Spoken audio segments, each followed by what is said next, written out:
Back at y'all with another one, right? So the reason why I'm doing this video, I seen a YouTube of like some white guy who wants to be a veterinarian, right?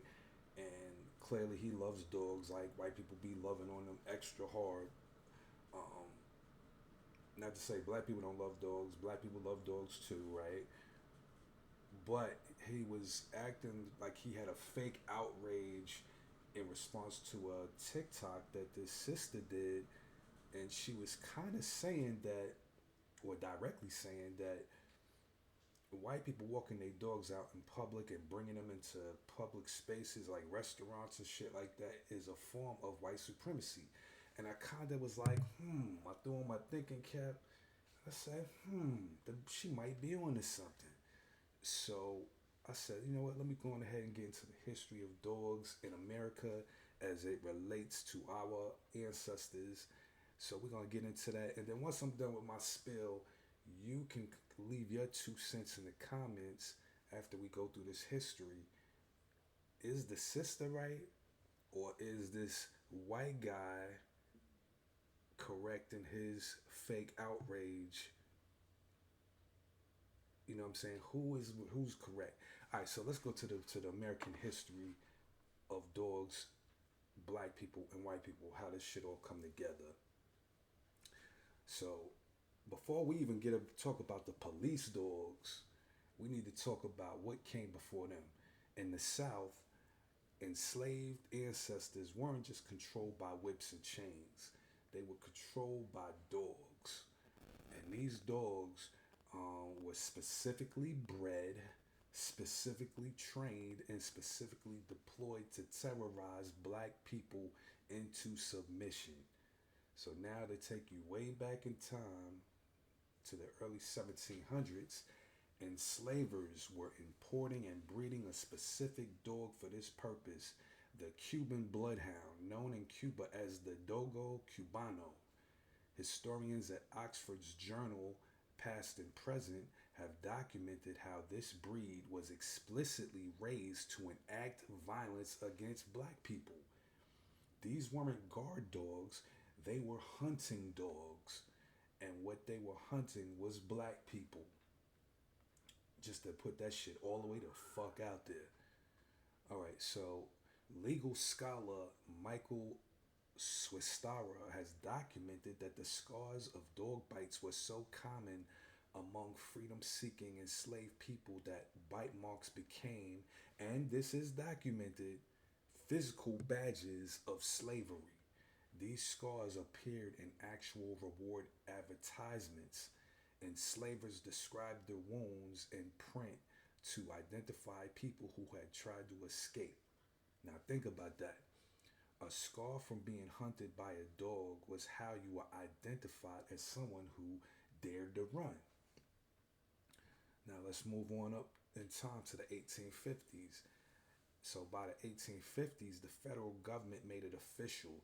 The Fugitive Slave Act, which anti slavery activists immediately nicknamed the Bloodhound Bill, federally legalized the use of hunting dogs by slave patrols, which are now the police, in case you didn't fucking know, even in free states. This wasn't a southern quirk, this was the law of the United States of America. And to maintain this hierarchy, multiple southern states passed laws prohibiting black people, both enslaved and free, from owning dogs at all. Now think about that shit. Dogs is the white man's best friend. You got laws that prevented black people from owning dogs because the dogs were used to hunt and attack black people. I'm not saying this shit. This is the motherfucking shit that's documented. So eat a dick. Once again, for you devils in the comments. All right, continuing. So, not only were there laws that prevented black people from owning dogs, the logic was explicit. A dog in a black family's hands could protect them. The same reason these white bitches be walking at 2 a.m. with their dog for protection. Warn them of approaching patrols or help them escape. The dog had to be a weapon of the state only, never a companion of the oppressed. So now we're going to slide further towards the present to 1865 to 1930, that window. The Civil War ended chattel slavery, but here's what it didn't end: the dog. The institution changed, but the tools stayed. Researchers at Cambridge University's Modern American History Journal have documented how, as slavery ended, dogs were repurposed to enforce the new order: Jim Crow laws, convict leasing, and debt bondage. The African American Intellectual History Society has documented a 1903 newspaper headline from Alabama that simply read, "Slavery in Alabama, 1903." Shit was supposed to have been dead in 1865. Put the shit together. Anyway, the report described how planters paid fines of black workers to get them imprisoned, then worked them on plantations, and when they tried to escape, they were, quote, hunted down in the old slavery days fashion with bloodhounds. In the post-war South, white men could no longer legally own enslaved people and began a new enterprise. They raised anti-black canines and rented them out. Dog tracking became a private industry, an economic system built on the same terror with a new business model. Historical research by scholars at the University of Michigan Law Review has tracked how this private enterprise then transitioned directly into state power as canine use migrated from plantation operators to county sheriffs and law enforcement. Some Jim Crow era sheriffs in the southern towns openly talked about using dogs to enforce their racial order. They even held public demonstrations using black people as bait. That's how these dead don't know. Reason 8,000 why they are devils. Okay, 1955 to 1968. What had been operating in the shadows of Jim Crow South finally got televised. May 1963, Birmingham, Alabama, Police Commissioner Bull Connor authorized the deployment of German Shepherds against peaceful demonstrators, children, teenagers, adults in Sunday clothes standing in the streets asking for their civil rights. The photo of 17-year-old Walter Gadsden being lunged at by a police dog taken by the Associated Press. Photographer Bill Hudson circled the globe. That picture went worldwide. President Kennedy said it made him sick. But here's what historians emphasize: the outrage was directed at Bull Connor, not at the use of police dogs in general. The institution survived the PR crisis. And it gets darker. Early 20th century police training manuals documented by researchers at the African American Intellectual History Society promoted the pseudo-scientific theory that African Americans had a unique, identifiable scent. Dogs were trained specifically to target black individuals. This wasn't a road cop's idea, it was in the manual, nigga. Officers also used dogs as a psychological warfare outside of direct attacks.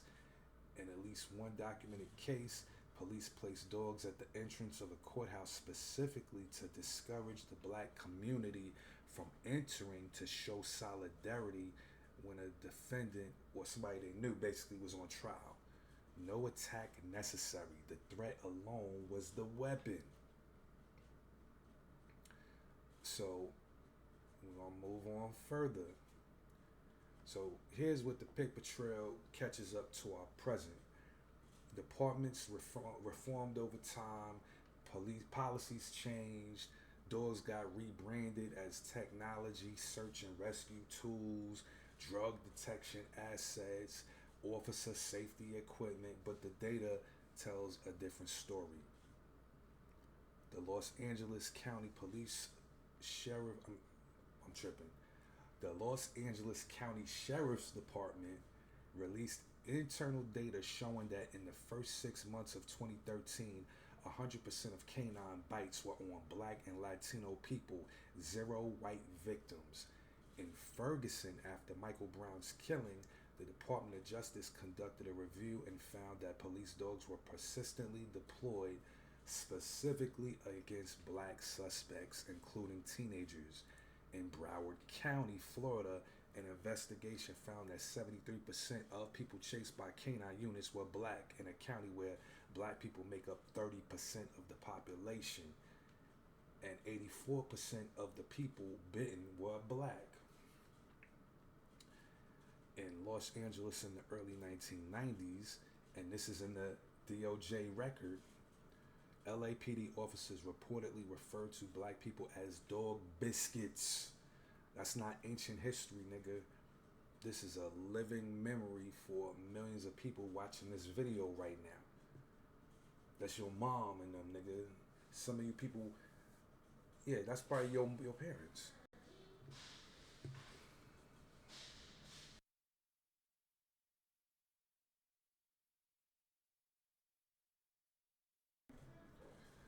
The Marshall Project's national investigation found the same pattern city after city, and police dogs are unleashed on black people at the rates that cannot be explained by crime statistics alone. And two-thirds of the people bitten in 1991 and in 2021 were unarmed or suspects of non-violent crimes. That number did not change in 30 years. In February of 2023, a civil rights organization called Civil Rights Corps sued Harris County Constable's Office in Texas. Their client, a black man who had a police dog released on him while he laid on the ground with his arms outstretched. The attorneys argued that underneath the 13th Amendment that abolished slavery, this canine attack was a badge and incident of slavery. That's a legal term. And they argued it because the historical record is undeniable. So, going further, yada, yada, yada.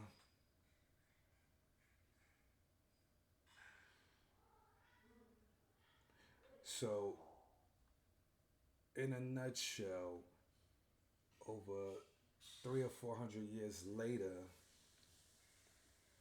the tactics have pretty much remained the same as far as their use of dogs against black people.